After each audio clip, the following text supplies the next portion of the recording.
Pati problema, kaip matome, vienodi namai, senamiestis ir vienas ir kitas namas, vienoda oro temperatūra, vienoda šilumos kaina kilovatvalandėje, tačiau moka skirtingai, nes suvartoja namas skirtingai.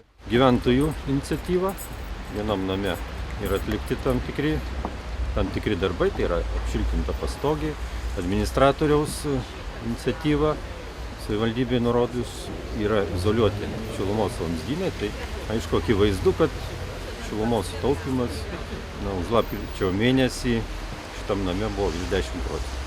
Tas namas, kur buvo gyventojams pasiūlyta tam tikros priemonės, jie nepriėmė sprendimo, už lapkričio mėnesį suvartojo šilumos, palyginus su praeitais metais, apie 27% daugiau.